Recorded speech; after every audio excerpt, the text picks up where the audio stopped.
Hello there guys, and welcome to What is Horizon Decades? In today's video I'm going to answer that very question and fill you in on everything that you need to know with some fun facts and probably some of my usual sarcastic remarks along the way. I'll leave some video chapters down in the description to help you navigate through this video, but of course it will be best if you listen till the end, and I don't mean to skip to the last 10 seconds before you do that. So, let's get straight into it. Horizon Decades is the name the Horizon 6 developers, Playground Games, have given to the second series in Forza Horizon 6. If you aren't familiar with what a series is in this game, it's essentially a monthly update but tied to a specific theme. The series is interlinked with the festival playlist, which is your one-stop shop for seasonal events and seasonal rewards, and they work hand in hand to keep the game fresh and exciting. What that means then is that the theme of this coming month in Horizon 6, which started on the Thursday just gone, the 18th of June, is some gubbins related to Horizon Decades. And as the title infers, this comes in the form of celebrating some different decades of car production. By the way, a little side note, I have a video coming very soon covering everything to do with the festival playlist, so if you're wondering how everything works and how it links to the series, stay tuned for that video as it will be a jam-packed complete guide on everything festival playlist. Well, that's a fair question. As I mentioned just a minute ago, the series theme and the festival playlist are sort of one and the same, even though technically speaking they are not, but stay with me. The Horizon Decades informs what seasonal challenges and rewards we get to tackle and earn in this month. So all of the challenges and rewards will be based on working our way through the decades. Some will require us to use older cars, while some will require us to use newer cars. And when we complete these events, the rewards will work in a similar way, with some older and some newer. It's basically all about showcasing how far we've come with the making of cars over the decades, but ensuring we don't forget that classics are often just as good as modern mega machines. I won't delve too much into the specifics of how this actually translates into how we play, as in how the game restricts what cars we use and what cars we get, because that's the sort of stuff that my aforementioned festival playlist tutorial will cover, amongst a lot of other interesting things that will be covered in that video. So now I'm going to move on to the next bit for today's video. As with all monthly updates in Horizon, there is some new stuff that we get with it, typically new cars, some new clothing perhaps, occasionally new race routes or PR stunts, sometimes even evolving world features which are changes to how the game looks, such as a temporary assault course in the stadium as a rather wacky example. So what have we got this month? We've got 14 new cars. Well, a couple of caveats there. Firstly, we doesn't actually mean every person who plays the game. I'll explain that shortly. And secondly, not all are actually new. But give me a minute on that one too. So back to the first point. Let me first run you through the cars that we've got coming to the game this month. For each, I'm going to give you a quick fact about them as well as we go along. The first 10 of these 14 cars can be found as reward cars in the festival playlist, so when you're completing those challenges you'll get rewards, and these are actually season and series rewards, so each challenge has its own specific reward, but then once you've compiled enough points you will unlock these season and series rewards as well. So there's the two series reward cars at 80 and 160 points, and then the weekly seasonal reward cars at 20 and 40 points for each week. In no particular order, first up is the 1993 Porsche 911 Turbo S Leichtbau. I think I pronounced that right. That rather fancy German word, Leichtbau, actually translates as lightweight construction, which I'm guessing is the point of this specific 911, to be a low-weight, fast car. I did research how to pronounce that, by the way, so hopefully I've got it right, but apologies if not. I'm sure that Andrew, our German moderator, will correct me if I am wrong on that. Next up, the 2018 Lotus Exige Cup 430. This is a car that we saw introduced into Horizon 5 via the Horizon Realms update on the 25th of April 2025, so not that long ago at all. A combination of intense power via its 3.5 litre Evora V6 and aggressive aerodynamic downforce, generating up to 220 kilograms of downforce at its 180 mph top speed, allowed the Cup 430 to set the fastest lap ever recorded for a Lotus road car at the Hethel test track with 1 minute and 24.8 seconds. A serious bit of kit, and so is the 1989 Volkswagen Rally Golf. That's rally with an E on the end, by the way. This is a homologation special built to allow VW to compete in World Rally Championship WRC Group A. To meet FIA entry requirements, VW hand-built just 5,071 units, all exclusively in left-hand drive, so it's a pretty rare thing and something that I'd never heard of before today, to be honest. It's also actually a brand new to Horizon car, unlike the Lotus that I mentioned before it. And if you are a recycling enthusiast, the 1998 TVR Cerberus Speed 12 will be your cup of tea. I've always found this to be an odd looking thing, a bit like the mouth of a whale at the front when viewed head on. It's got that weird bit at the back that sticks out as well.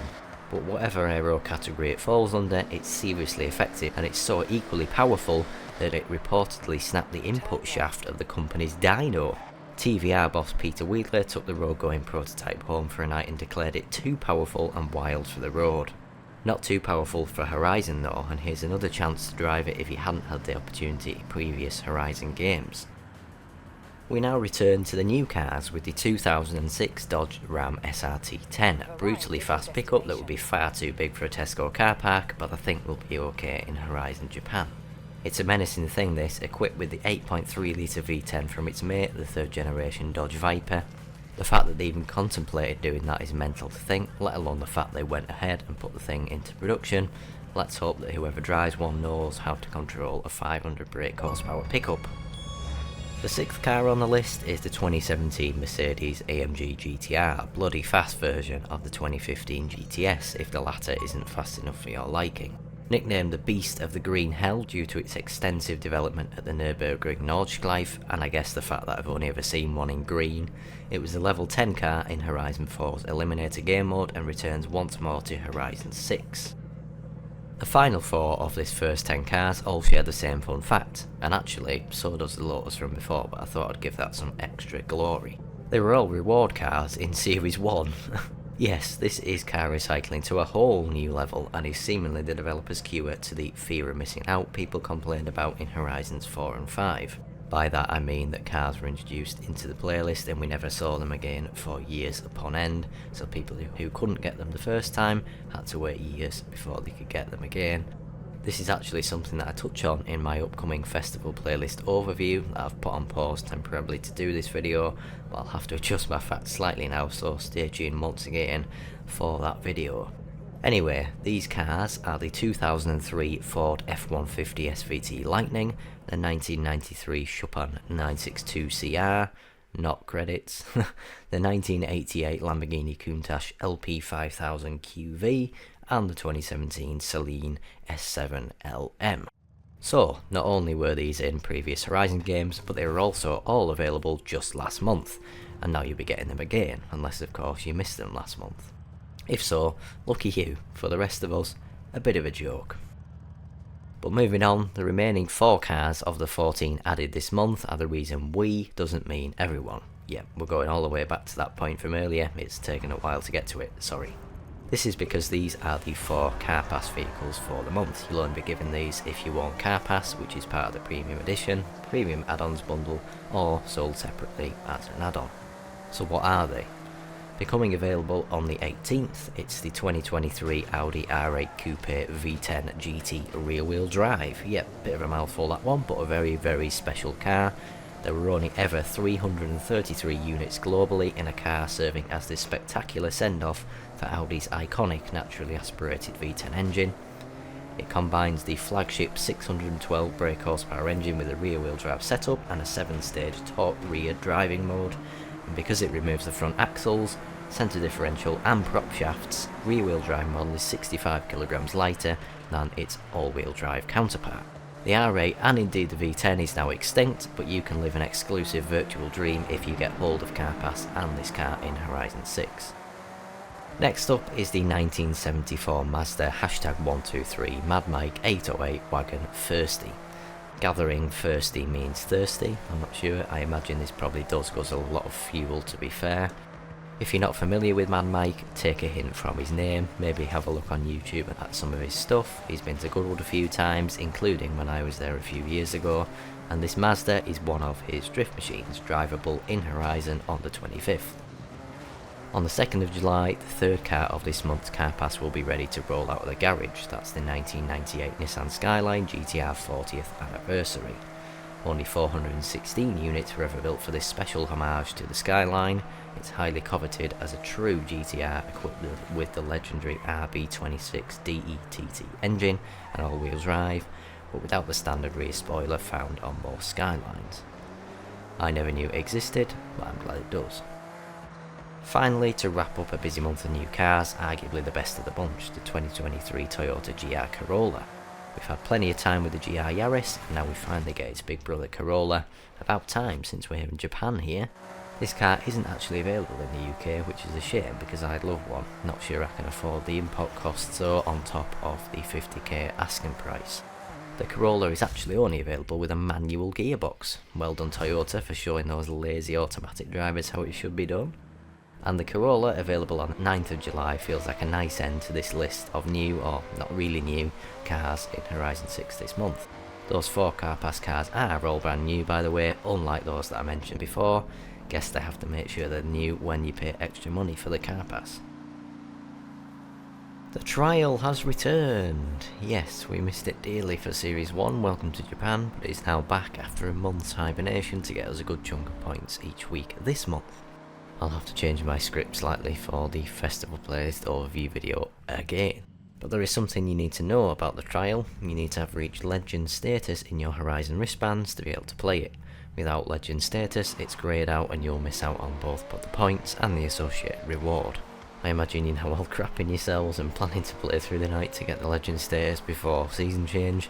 Feel free, but don't forget that there's always opportunities to earn the points you need for the seasonal rewards elsewhere, so missing the trial for a week or two until you get that Legend status won't hurt too much. What else is new? The devs confirm they have introduced improvements to Drivatar difficulty balancing, including Drivatar race start behaviour, which we all know can be a bit funky to say the least. They've introduced fixes for the completion of challenges on the festival playlist, and a roads driven percentage has been added to the region overview, which is located on your map. A specific one to point out is a fix for an issue where various daily challenges across the seasons did not unlock for some players. All daily challenge points in Series 1 have been retroactively rewarded to players for each season they participated in. To claim these, players must visit Series 1 in their playlist history. The bug didn't affect me, but it did save me a bit of time completing the daily challenges, to be completely honest. They've also adjusted the XP required for levels 26 to 100 in Horizon Play, significantly reducing the time needed to earn the maxed out achievement. Players who have already made significant progress in Horizon Play, level 25 and above, will see their level jump significantly and unlock new badges. Players who have already reached level 32 will jump to level 100, unlock badges and the maxed out achievement. Another one fixes inconsistencies in road discovery between the minimap and the world map. Again, not something I noticed, but I imagine this would have been rather annoying. All very useful things. They may seem minor, but have a huge positive impact on the player experience. A more major one though is adjustment made to the physics of drag tyres to align them more with their expected behaviour. The devs picked up on the fact the cornering was way better than it should have been when drag tyres fitted, so they basically nerfed them so this doesn't happen, and are in the process of removing leaderboard times set using tunes with drag tyres. And finally, not in the release notes, but a separate issue that has been resolved in the last few days relates to an exploit people found in the Eliminator. People realised by using a Hummer they could get tons of credits by playing the Eliminator. The devs closed access to the Eliminator for a few days to resolve it, and have reset credits to 10 million for anyone who used this exploit, and gifted everyone a McLaren Sabre anyway for the privilege. And that's it for Series 2 Horizon Decades in Forza Horizon 6. To reiterate what I was saying near the start of the video, the whole point of this update is to celebrate different decades of cars, so each week is focused on a different decade with car restrictions and rewards to match, and as far as I can tell, the cars will get newer the further into the month we go. I hope you have fun unlocking all of the cars discussed in this video, and there have been some really helpful bug fixes too to make our playing experience just that little bit better. Thanks for watching, and I will see you soon. Don't forget about the upcoming festival playlist overview video too. Bye.